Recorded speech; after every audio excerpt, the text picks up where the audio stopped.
अगर किसी से भी प्रेम है तो प्रभु से प्रेम नहीं होगा। प्रभु में अनन्यता। पूज्य राधा बाबा कहते हैं इनमें ही हमने एक दोष देखा है श्री कृष्ण में, ये दुसरिया पसंद नहीं करते। अगर प्रभु से प्रेम तो सिर्फ प्रभु से प्रेम, वाणी से भी किसी के लिए न निकले कि मैं आपसे प्रेम करता हूं, नहीं। आपको प्यार करता हूं प्रभु के संबंध से, क्योंकि आप प्रभु के जन हैं। प्रभु में प्रधानता, चेष्टा में, हृदय में और वाणी में किसी की प्रति लगाव आसक्ति न रह जाए, तब प्रभु से प्रेम होए। प्रीतम सो मिलवे की चटपटी सतत बनी ही रहनी चाहिए। कब मिलेंगे, कब मिलेंगे, कैसे मिलेंगे, कब उनसो बतराऊंगो, ऐसो बतराऊंगो, ऐसो प्रणाम करूंगो, वो कब हमारी तरफ देखेंगे, ऐसी चिंता।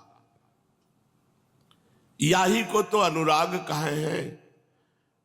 प्रेम को पंचम पुरुषार्थ कहो जाए है।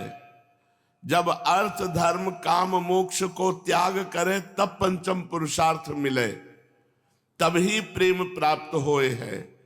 प्रेम पथ के पथिक को ये सब त्यागनों परे है। अर्थ धर्म काम मोक्ष। देखो तुम्हारो स्वरूप आनंद स्वरूप है, फिर तुम दुखी कैसे? द्वितीय अभिनिवेश सो जीव दुखी होए है, दूसरा स्वीकार करने से।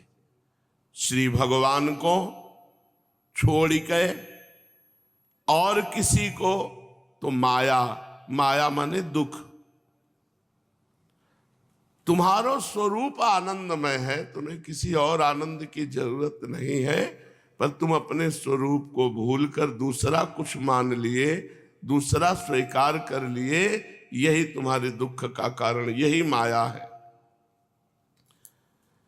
या कारण जीव दुखी है दूसरों को स्वीकार करके।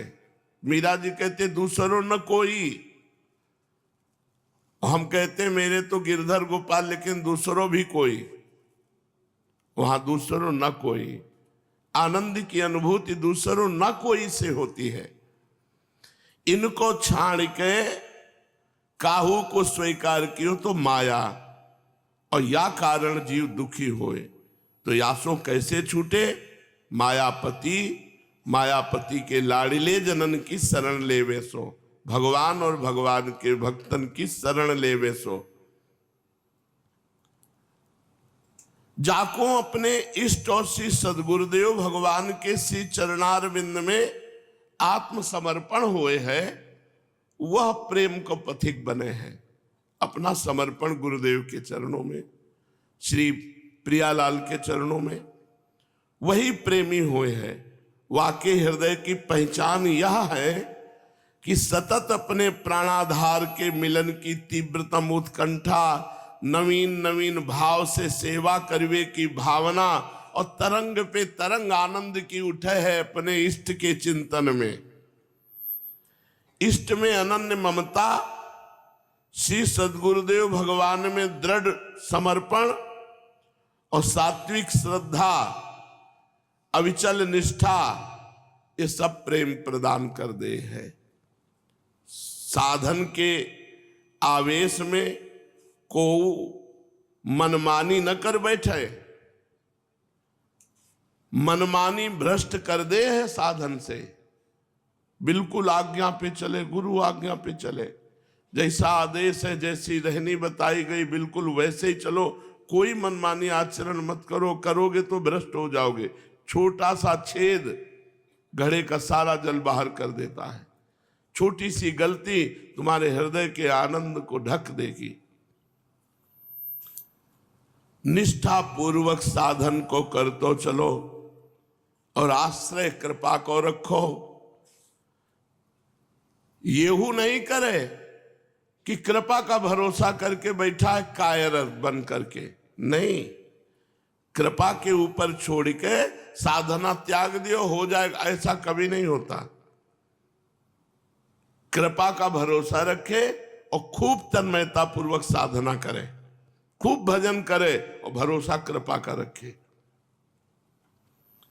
प्रभु से आत्मीयता, भक्तन से दैन्यता, संसार से वैराग्य, यही तो कसौटी है। प्रभु से आत्मीयता, भक्तन से दैन्यता, संसार से वैराग्य, यही कसौटी है। कुछ अच्छा न लगे, सब ड्रामा है। एक परमात्मा के सिवा कोई नहीं, तो और सब क्या है? नाटक ही तो है। और उसकी हम आराधना करते हैं, वो अंतर से जानता है, तो क्या है सब? ये सब फसाव है। बिना प्रभु की आत्मीयता से, भक्तों की दैन्यता से और संसार के वैराग्य से परमार्थ पुष्ट नहीं होता। ये तीन बातें होनी चाहिए। इष्ट में आत्मीयता, भक्तों से दैन्यता और संसार से वैराग्य।